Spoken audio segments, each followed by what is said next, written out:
Halo sahabat Wirid, jumpa lagi dengan kami.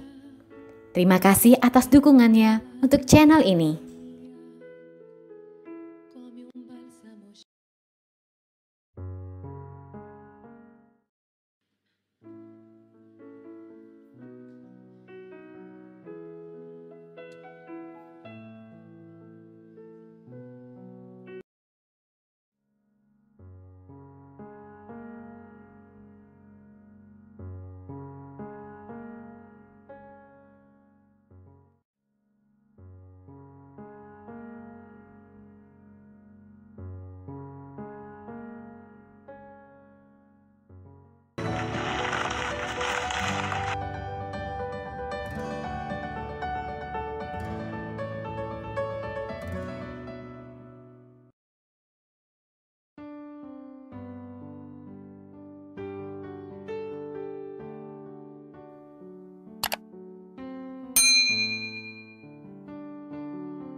Selamat menikmati tayangan kami.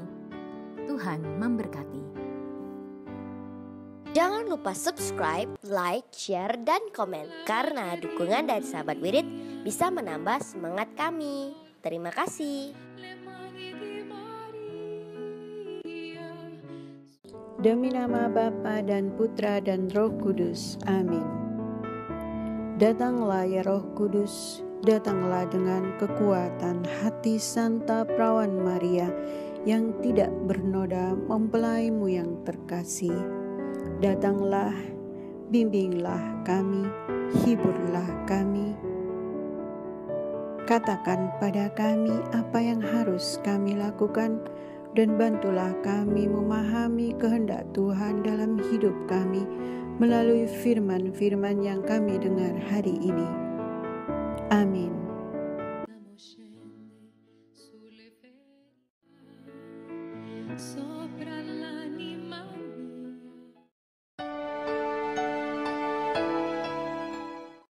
Inilah Injil Yesus Kristus menurut Santo Markus. Dimuliakanlah Tuhan. Pada suatu hari, Yesus memanggil orang banyak dan berkata kepada mereka, "Dengarkanlah aku dan camkanlah ini. Apapun dari luar yang masuk ke dalam seseorang tidak dapat menajiskan dia. Tetapi apa yang keluar dari seseorang itulah yang menajiskannya. Barang siapa bertelinga untuk mendengar, hendaklah ia mendengar." Sesudah itu Yesus masuk ke sebuah rumah untuk menyingkir dari orang banyak. Maka murid-murid bertanya kepada Yesus tentang arti perumpamaan itu. Yesus menjawab, "Apakah kamu juga tidak dapat memahaminya?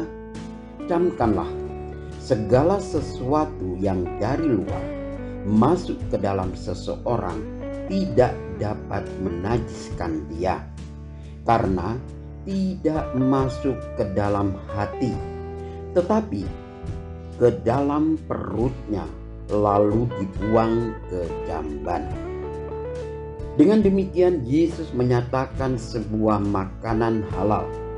Yesus berkata lagi, apa yang keluar dari seseorang itulah yang menajiskannya.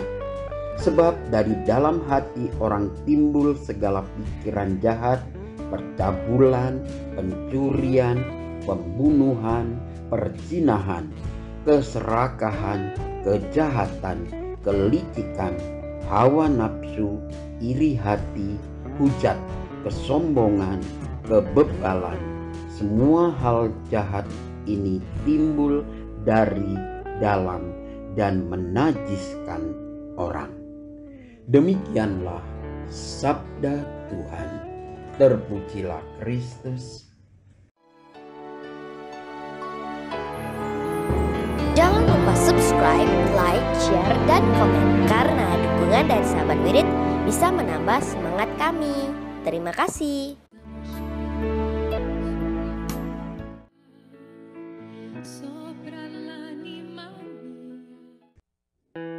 Saudara-saudariku yang dicintai Tuhan Yesus Kristus, Dewasa ini kata-kata haram, halal, non halal kian menjadi kosakata yang lumrah. Kita tentu sering membaca dan melihat di kemasan makanan kata yang disimbolkan yang bertuliskan halal bagi kalangan tertentu. Kemasan makanan-makanan yang memuat tulisan tersebut sudah layak dan boleh dikonsumsi atau dipakai. Namun di lain pihak kita juga sering mendengar ungkapan makanan ini haram, makanan itu haram.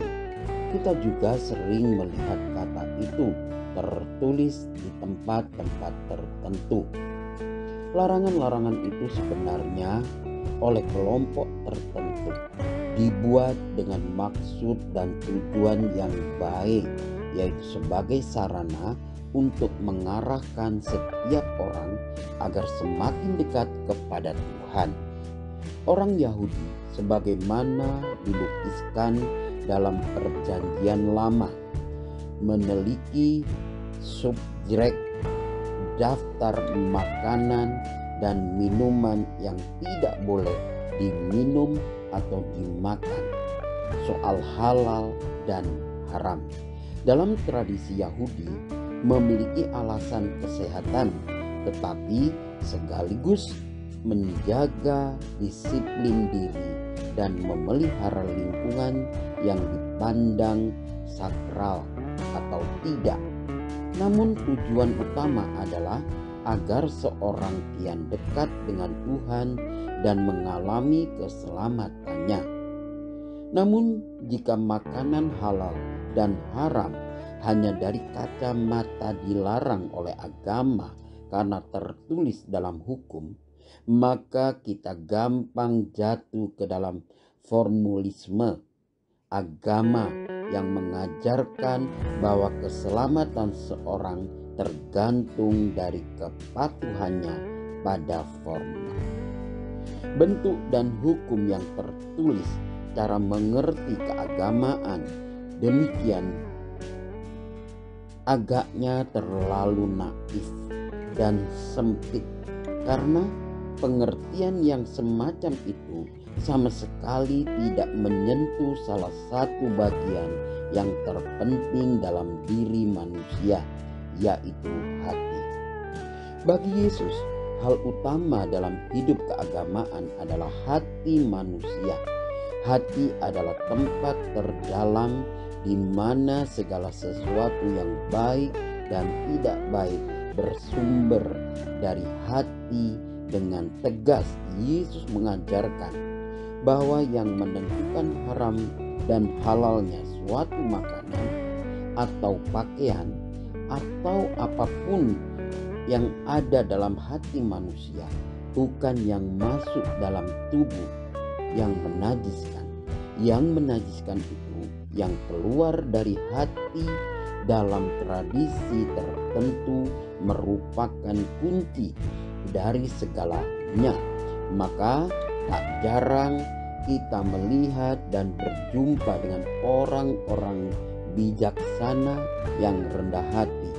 Bahkan ada pepatah yang indah yang mengungkapkan pentingnya hati. Semakin tua sebatang padi, maka bulir-bulirnya akan semakin merunduk.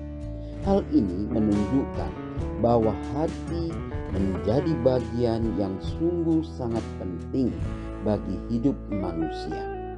Namun meskipun demikian, di sisi lain, dari hati juga muncul sesuatu yang sering kali merugikan, seperti misalnya dendam, iri hati, cemburu, dan hal-hal negatif lainnya. Karena itu hati bak sebilah pisau. Ia dapat sangat berguna jika digunakan di dapur atau memotong sayur, tapi ia juga akan sangat merugikan jika digunakan untuk membunuh. Hati manusialah yang perlu dirawat dan dipelihara dengan baik. dalam relasi istimewa dengan Tuhan. Dalam Injil hari ini, kiranya menunjukkan hal yang sama. Tuhan Yesus mengajak kita untuk tidak berhenti pada sebuah prinsip yang dangkal, pada formalisme agama, yaitu tentang najis tidaknya sebuah makanan yang masuk ke dalam mulut. Prinsip ini hanya berhenti pada hal-hal dunia yang profan. Prinsip ini sama sekali tidak menunjukkan sebuah kedalaman. Tuhan Yesus pada hari ini mengajak kita untuk masuk lebih dalam ke lubuk terdalam dari hati kita. Ia mengajak kita untuk mampu mengelola hati kita sehingga hati kita menjadi hati yang jernih dan murni. Hati kita bebas dari iri hati, dendam, cemburu, dan hal-hal negatif lainnya. Mari, sebagai orang Kristiani, kita melihat hati kita. Sudahkah kita menyucikan hati kita, ataukah hati kita masih terbelenggu oleh hal-hal yang membuat kita terus berada dalam kegelapan? Marilah merawat hidup dan kebersamaan kita dengan merawat hati agar tetap bening, dan di sanalah kita bertemu dengan Tuhan Yesus mengundang dengan mengatakan, "Marilah, datang kepadaku kalian semua yang letih dan berbeban berat. Aku akan memberikan rasa legah kepadamu. Pikulah kuk yang kupasang dan belajarlah daripadaku yang lemah lembut dan rendah hati." Amin.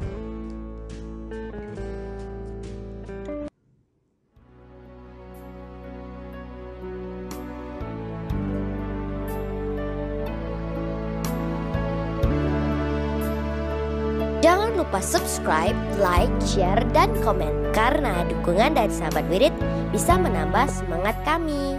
Terima kasih.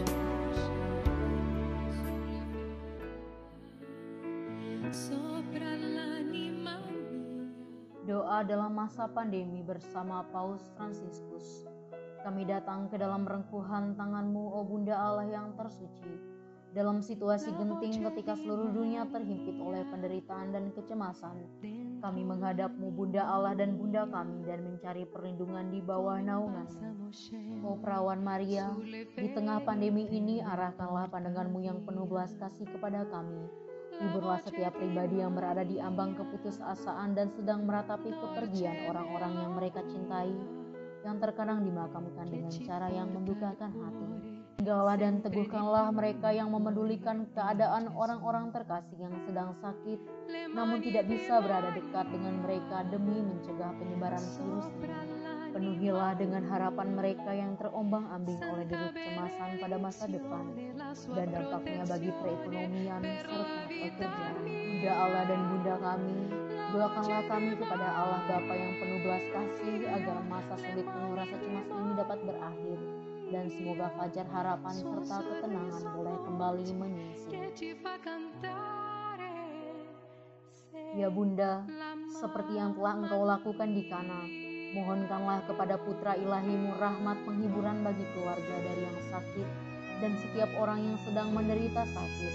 Semoga mereka tetap dapat menjaga keyakinan dan kepercayaan yang teguh akan karya penyelamatan.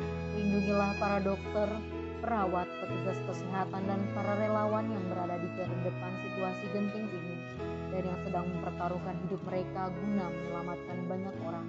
Sertailah upaya dan perjuangan mereka dan berikanlah mereka kekuatan, kemurahan hati, dan kesehatan seterusnya. Tinggallah dekat dengan setiap orang yang siang malam menemani orang sakit, dan para imam serta pelayan sabda-Mu yang dengan kepedulian sosial dan pelayanan Injil berusaha membantu dan mendukung semua orang.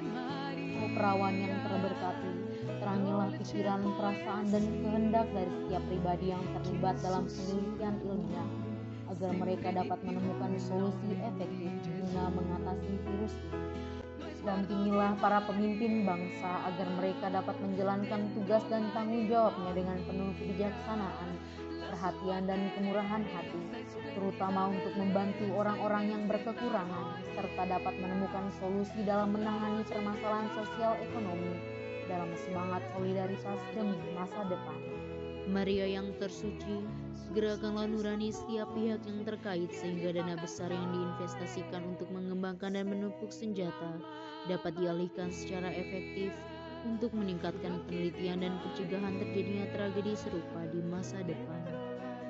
Bunda yang terkasih, tumbuhkanlah di dalam dunia ini rasa memiliki sebagai bagian dari suatu keluarga besar dalam sebuah kesadaran akan ikatan yang menyatukan kita, sehingga dengan semangat persaudaraan dan solidaritas kami bisa bahu-membahu mengatasi akar kemiskinan dan situasi penderitaan. Jadikanlah kami kuat dalam iman, tekun dalam pelayanan, teguh dalam doa. Bunda Maria, penghibur orang berduka, rangkulah semua anakmu dalam masa sulit ini, dan bawalah doa-doa kami pada Allah, agar Allah mengulurkan tangannya yang penuh kuasa untuk membebaskan umatnya dari situasi pandemi yang mengerikan ini, sehingga kehidupan bisa tenang dan pulih kembali. Kepadamu yang bersinar dalam perjalanan kami, sebagai tanda pengharapan dan keselamatan, kami mempercayakan diri dan harapan kami seutuhnya, ya Perawan Maria yang penuh kelembutan dan belas kasih. Amin. Bapa kami yang ada di dalam surga, dimuliakanlah namamu, datanglah kerajaanmu, jadilah kehendakmu di atas bumi seperti di dalam surga. Berilah kami rejeki pada hari ini, dan ampunilah kesalahan kami, seperti kami pun mengampuni yang bersalah kepada kami. Dan janganlah masukkan kami ke dalam pencobaan, tetapi bebaskanlah kami dari yang jahat. Amin. Salam Maria, penuh rahmat, Tuhan sertamu. Terpujilah engkau di antara wanita, dan terpujilah buah tubuhmu, Yesus. Santa Maria, Bunda Allah, doakanlah kami yang berdosa ini sekarang dan waktu kami mati. Amin. Salam Maria, penuh rahmat, Tuhan sertamu. Terpujilah engkau di antara wanita, dan terpujilah buah tubuhmu, Yesus. Santa Maria, Bunda Allah, doakanlah kami yang berdosa ini sekarang dan waktu kami mati. Amin. Salam Maria, penuh rahmat, Tuhan sertamu.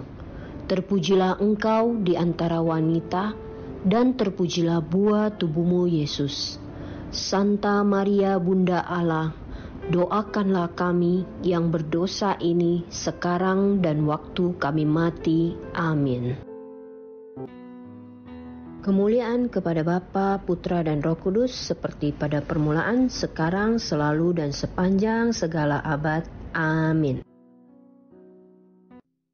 Ya Yesus yang baik, ampunilah dosa-dosa kami, selamatkanlah kami dari api neraka, dan hantarkanlah jiwa-jiwa ke dalam surga, terutama mereka yang sangat membutuhkan kerahiman-Mu.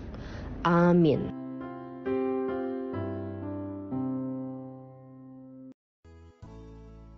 Semoga melalui pengorbanan Yesus di kayu salib dan doa-doa Bunda Maria, kita semua dibebaskan dari kutukan, dipenuhi dengan sukacita, cinta, dan memperoleh berkat Abraham yang Tuhan berkati dalam segala hal, peninggian, kesehatan, kemampuan untuk bertahan dalam penderitaan dan tetap berbuah, kesejahteraan, kemenangan, rendah hati, dan perkenanan Tuhan.